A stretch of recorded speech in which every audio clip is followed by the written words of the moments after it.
मंडळी राम राम. बरं ना, बरं आहे ना. आज शिवाजी महाराजांची जयंती आहे. तिथीप्रमाणे छत्रपती शिवाजी महाराजांची तिथीप्रमाणे आज जयंती आहे. आणि आज तुम्हाला एक खुशखबर देतो. आजच बजेट झालं आणि छत्रपती शिवाजी महाराज म्हणायचे, रयतेच्या भाजीच्या देठाला हात लावता कामा. आणि आज शेतकऱ्यांची आपण 2 लाखापर्यंतची कर्जमाफी करण्याचा निर्णय घेतलेला आहे. मी मुख्यमंत्री होतो त्यावेळेस लाडकी बहीण योजना, मुख्यमंत्री लाडकी बहीण योजना सुरू केली आणि त्या लाडक्या बहिणीने पार सगळ्यांचा टांगा पलटी करून टाकला. त्याच्यामध्ये गडबड झाली यांची पण, उन्मेष भाऊची. आणि पण आता नाही होणार.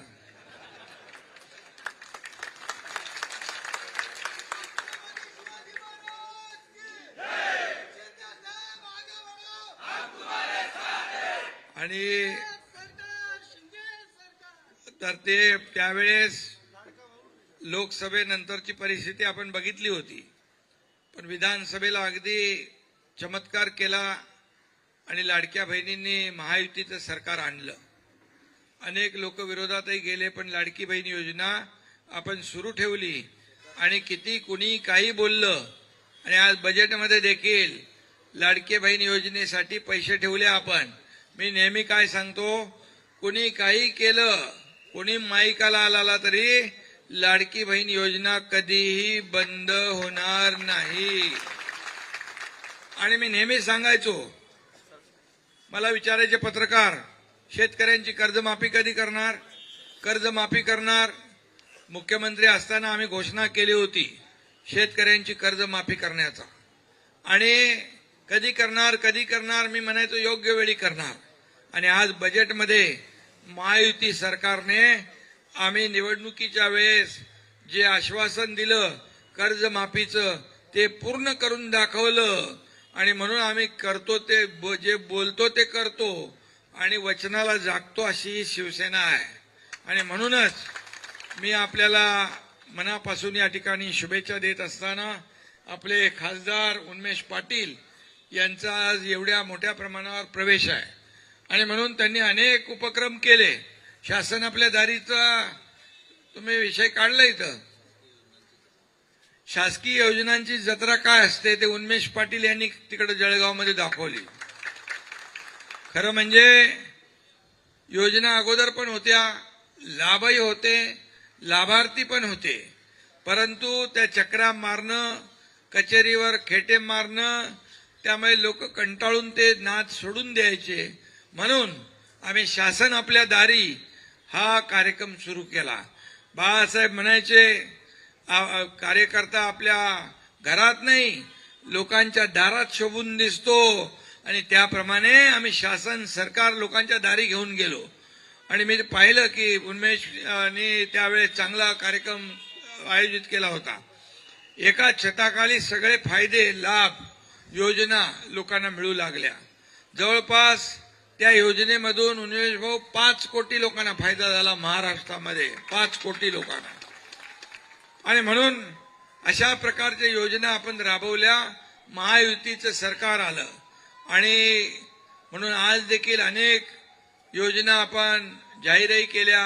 लाडकी बहीण योजना सुरू राहणार, कर्जमाफी आपली शेतकऱ्यांची होणार आणि त्याचबरोबर अनेक योजना शेतकऱ्यांसाठी केल्या. शेतकरी आपला बळीराजा, अन्नदाता, मायबाप आहे. आणि म्हणूनच शेतकऱ्यांसाठी सोलर पंप असतील, दिवसा वीज असेल. आता अपारंपरिक आपण विजेकडे जातोय, सोलरवर आपण पंप चालू करतोय. आणि म्हणून 6 लाख शेतकऱ्यांना जवळपास आपण ही योजना दिली. महाराष्ट्रामध्ये रात्रीची वीज शेतकऱ्यांना नको आहे, दिवसा पाहिजे, ती देण्याचं काम आपलं सरकार करणार आहे. आणि म्हणून ही सगळ्या योजना, नारपारचं जे पाणी आहे ते गिरणीमध्ये येणार ना. आज नारपारला आज आपण मंजुरी दिली, 7,000 कोटीची मंजुरी दिली. दादा भुसे आपले मंत्री, त्यांनी सातत्याने त्याचा पाठपुरावा केला, गुलाबरावांनी त्याचा पाठपुरावा केला. आणि त्यामुळे आज नारपारची 7,000 कोटीची योजना मंजूर केली आणि त्याचा फायदा तुम्हाला होणार आहे. आणि म्हणून अशा अनेक प्रकारचे योजना ज्या केलेल्या आहेत. गिरणा परिक्रमा करणारा गिरणा पुत्र कोण आहे? उन्मेष पाटील आहे. आणि म्हणून या सगळ्या शेतकऱ्यांच्या प्रश्नावर सातत्याने पाठपुरावा करणारा कोण, तर शेतकऱ्याचा पुत्र उन्मेष पाटील. आणि मग मी देखील शेतकऱ्याचा पोरगा आहे आणि एक शाखा प्रमुख ते मुख्यमंत्री झालो मी. आणि म्हणूनच 2.5 वर्षाच्या काळात एवढ्या योजना आपण केल्या, एवढे आपण निर्णय घेतले की आतापर्यंतच्या महाराष्ट्राच्या इतिहासामध्ये कधी एवढे निर्णय झाले नव्हते. आणि आतापर्यंत 232 महायुतीचे आमदार कधी निवडून आले होते गुलाबराव? कधीच आले नव्हते. पहिल्यांदा इतिहासामध्ये 232 महायुतीचे आमदार निवडून आले, ते 2.5 वर्षात केलेल्या कामामुळे. आणि म्हणून आता आणखी 40गाव तालुक्यामध्ये सगळ्यात जास्ती गाय गोटे मिळवून देणारे उन्मेष पाटील, असं त्यांचं काम आहे. शासन आपल्या दारीचं सांगितलं. भारतातले टॉप 10 पैकी खासदार कोण आहे? उन्मेष दादा. आणि म्हणून आता उन्मेष दादा वापस खासदार झाला पाहिजे ना.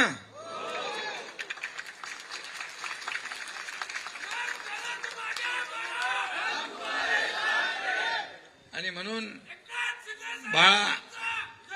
बाळासाहेबांचा विचार घेऊन, आनंद दिघे साहेबांची शिकवण आपण गाठीशी शिदोरी ठेवून आपण पुढे चाललेलो आहे. आणि म्हणून सर्वसामान्य माणसांचं सरकार काय आहे ते आपण दाखवलं आहे. आणि म्हणून कॉमन मॅनसाठी आपण या ठिकाणी काम करणारं सरकार म्हणून आपलं नाव लौकिक आहे. खरं म्हणजे मी मुख्यमंत्री होतो तेव्हा लोक म्हणायचे सीएम म्हणजे चीफ मिनिस्टर. मी म्हणायचो सीएम म्हणजे चीफ मिनिस्टर बोलू नका, सीएम म्हणजे कॉमन मॅन बोला. आणि ते सगळे मग त्या आपलं शेवटी कॉमन मॅन हा केंद्रबिंदू आहे. काल देखील आपण बघितलं राज्यसभेचा उमेदवार कोण दिला, कोणाच्या ध्यानीमानी होतं काय? एक लाडकी बहीण, अगदी गरीब घरातली, ती सोलापूरची एक गरीब लाडक्या बहिणीला राज्यसभेची उमेदवारी शिवसेनेने दिली. मी नेहमी सांगतो हा कार्यकर्त्यांचा पक्ष आहे, हा कार्यकर्त्यांचा सन्मान वाढवणारा पक्ष आहे. इथं कोणी मालक नाही, नोकर नाही, आपण सगळे सहकारी आहोत. बाळासाहेब जसं सांगायचंय की सगळे माझे सहकारी आहेत, सवंगडी आहेत. काही लोक तर आता काय म्हणतात ते जाऊ दे, मला काय त्यात टीका करायची नाही. परंतु आज सर्वसामान्यांचा पक्ष म्हणून लोक आपल्याकडे विश्वासाने येत आहेत. आणि म्हणूनच हा जो काही प्रवेशाचा प्रवाह आहे हा सातत्याने अखंडितपणे सुरू आहे. दररोज प्रवेश होत आहेत, दररोज विविध पक्षातले लोक येत आहेत. दिलेला शब्द पाळणारा पक्ष, गोरगरिबांचा पक्ष, सर्वसामान्यांच्या पाठीशी उभा राहणारा पक्ष, अन्यायाविरुद्ध लढणारा पक्ष, भगव्याचे विचार घेऊन पुढे जाणारा पक्ष.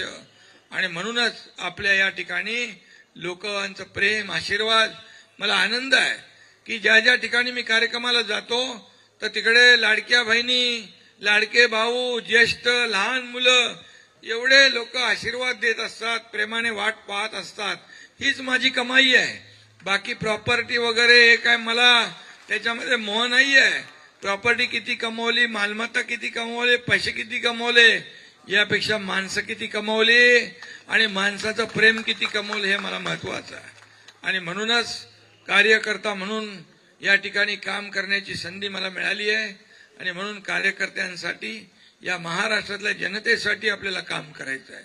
आणि म्हणून उन्मेष पाटील, तुम्ही आज शिवसेनेमध्ये दाखल झालेला आहात. कुटुंब आहे आपल्या शिवसेना म्हणजे. त्यामुळे तुम्ही जो विश्वास दाखवला आहे त्या विश्वासाला कदापि तडा जाऊ देणार नाही, हा विश्वास या ठिकाणी आपल्याला देतो. आणि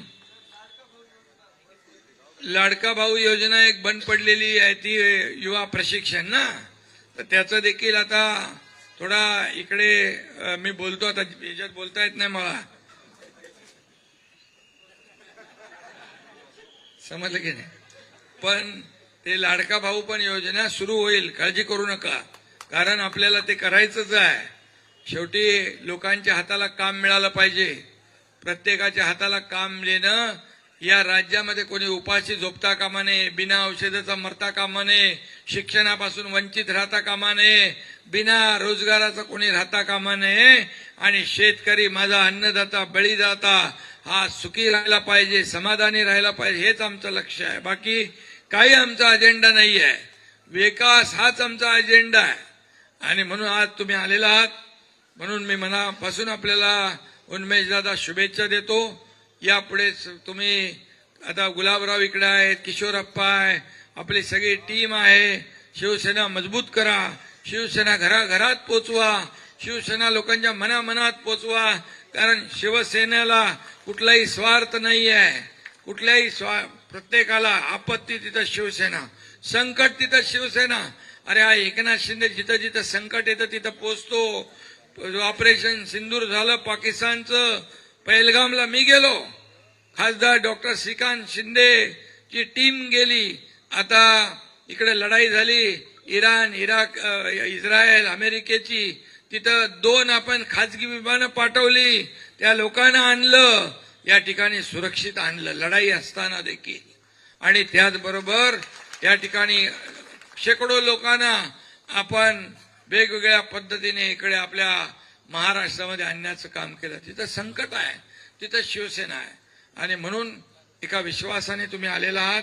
म्हणून मी तुम्हाला सगळ्यांना मनापासून धन्यवाद देतो. चांगलं काम करा, शिवसेना मजबूत करा, लोकांची कामं करा. शिवसैनिक म्हणजे शिस्तीने वागणारा एक आपला पक्ष आहे. शिवसेना म्हणजे बाळासाहेबांच्या विचारांचा पक्ष आहे, आनंद दिघे साहेबांच्या विचारांचा पक्ष आहे. आणि म्हणून आपल्या पक्षाकडे लोक आदराने पाहत असतात. आणि म्हणून कुठेही कुठल्याही याला आपल्या गालबोट नावाला लागता कामा नये, अशा प्रकारचं काम आपण करा. मी तर आपल्या सोबत आहेच. आणि म्हणून पुन्हा एकदा आपल्या सगळ्यांना मनापासून धन्यवाद. आणि शेवटी जाता जाता एवढंच सांगतो, आपला खानदेश, आपला उन्मेष. काय गुलाबराव,